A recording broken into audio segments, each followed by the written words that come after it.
Magandang araw po. Ito po ang inyong lingkod, Pastor Hespero Hinco, na nag-aanyayang samahan niyo po ako sa pag-aaral at pagbubulay-bulay ng salita ng Diyos.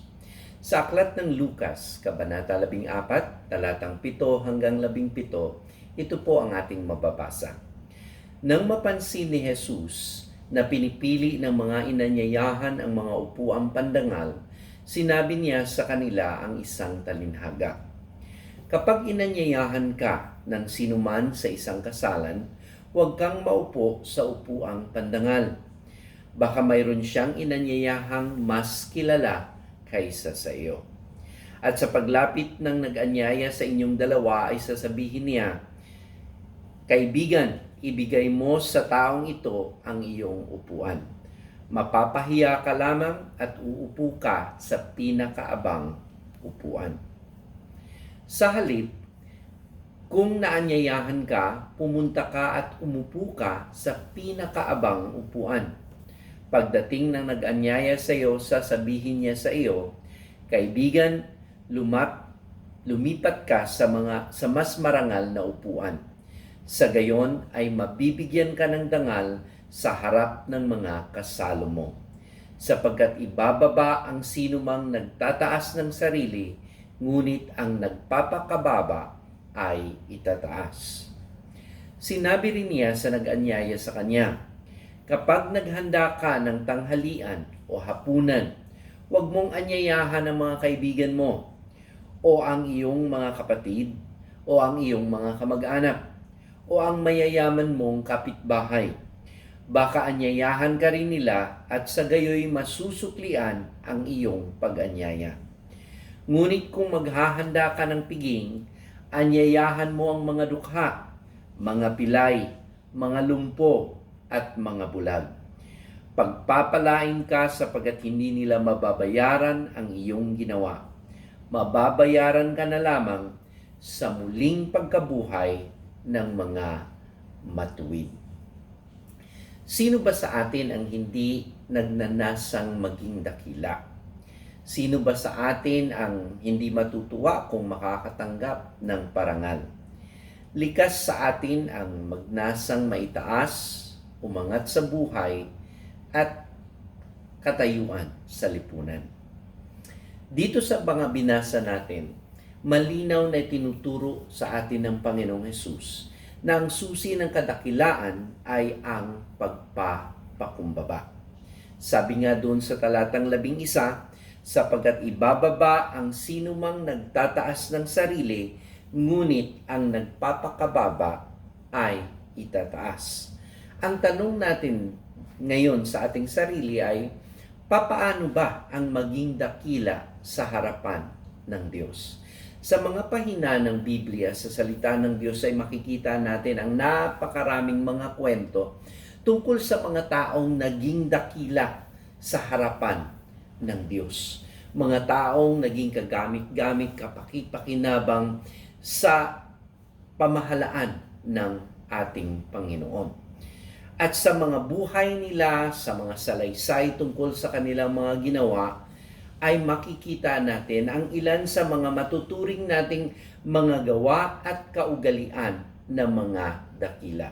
Sa magkagayon, kung gusto mo o kung gustuhin ko man na maging dakila sa harapan ng Panginoon, ito ang mga halimbawa na dapat nating tularan. Ito ang mga bagay-bagay na dapat makita sa atin.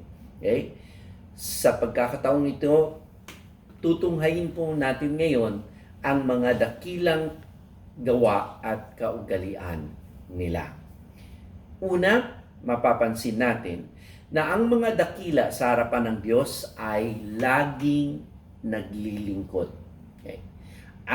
Uulitin ko po, ang mga dakila sa harapan ng Diyos ay laging naglilingkod. Sa aklat ng Mateo, Kabanata 23, talatang 11, makikita natin na may binanggit din ito ng ating Panginoong Hesus mismo sa kanyang mga alagad. Ang sabi niya sa kanila, "Ang pinakadakila sa inyo ang magiging lingkod ninyo." Sa makatuwid, hindi maaring maging dakila ang sinuman sa kaharian ng Diyos nang hindi naglilingkod.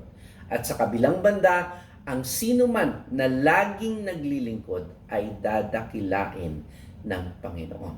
Ang isa na siguro sa pinakamagandang halimbawa na makikita natin dito ay mismong ating Panginoon.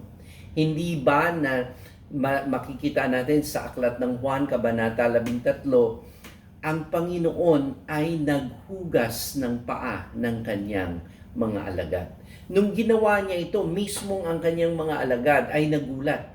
Maging sila man ay halos di nila matanggap na ang kanilang Panginoon, na ang kanilang guro, na ang kanilang leader, ang nangunguna sa kanila, ang taong tinataas nila sa kanilang paningin, ay magpapakumbaba at huhugasan ang kanilang mga paa. Sinabi rin ng Panginoon sa kanila na kung ano ang kanyang ginawa ay dapat nilang tularan. At dito makikita natin na ang Panginoon ay hindi lamang basta nagsalita, kundi ito ay kanyang isinakabuhay. Tandaan natin, ang mga dakila sa harapan ng Diyos ay laging naglilingkod. Pagbulay-bulayan po natin ang aral at ang salita na ating narinig sa pagkakataong ito.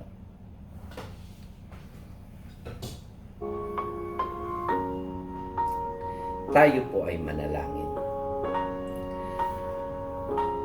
Amang banal na nasa langit, salamat Panginoon sa iyong salita. Sapagkat ang iyong salita, Panginoon, ang pinaggagalingan ng aming buhay, ang pinanggagalingan ng kalakasan namin sa aming kaluluwa, sa aming espiritu. Salamat sapagkat sa hapon na ito, Panginoon, ay pinaalala mo sa amin na dapat kami ay magpapakumbaba sa iyong harapan. Salamat sapagkat may paraan na maabot namin ang aming inaasam, na maging dakila hindi lamang sa katayuan sa lipunan, kundi sa harapan mo, O Diyos. Sa oras na ito, dalangin namin, bigyan niyo po kami ng pusong magpapakumbaba, ng pusong handang maglingkod, ng puso, Panginoon, na nakatalaga ng buong buo para sa iyo. Panginoon, sa oras na ito, nais po namin itaas sa inyo ang mga dakilang lingkod mo, Panginoon, na ginamit mo upang maging pagpapala sa aming buhay at sa maraming pang mga kababayan namin.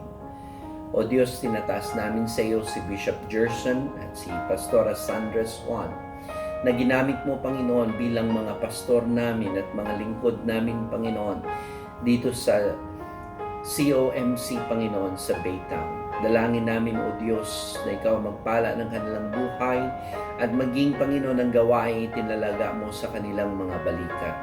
Bayaan mo, O Diyos, na maging daluyan sila ng pagpapala sa marami pang mga tao at ikaw magbukas ng pinto, Panginoon, na makaabot pa sila ng mas maraming kaluluwa para sa iyo at may taas ang iyong dakilang pangalan dito sa lungsod ng Baytown.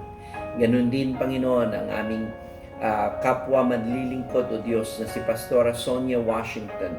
Dalangin namin, O Diyos, ang iyong pagpapala sa kanyang buhay. Alam mo ang kanyang mga pangangailangan.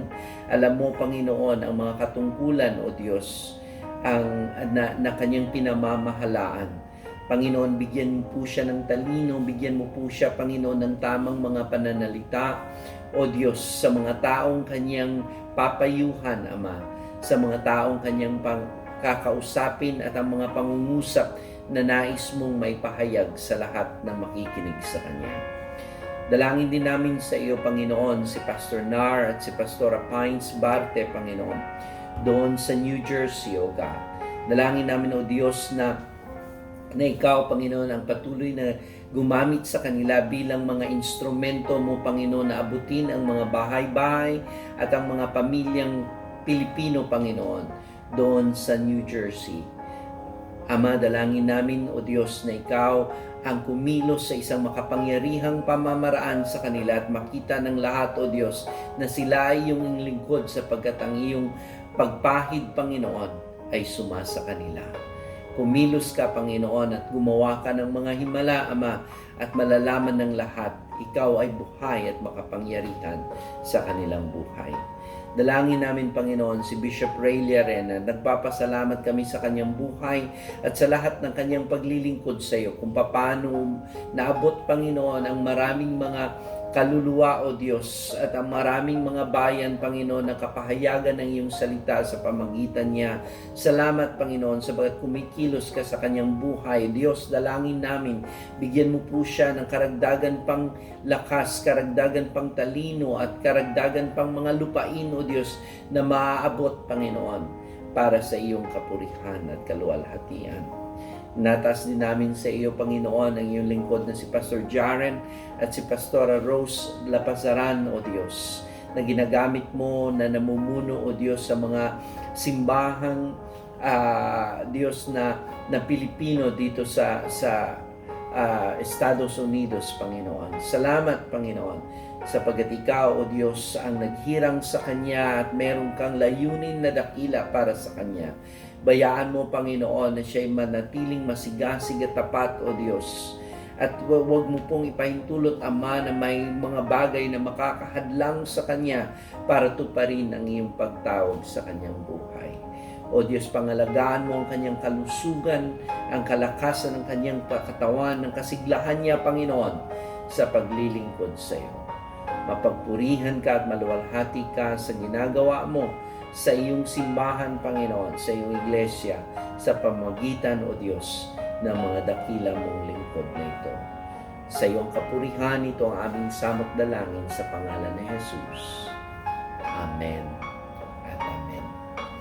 Minsan pa po, sa susunod na ating pagkikita, samahan niyo po uli kami sa pag-aaral at pagbubulay-bulay sa salita ng Diyos. Maraming salamat. Pagpalain kayo ng Panginoon.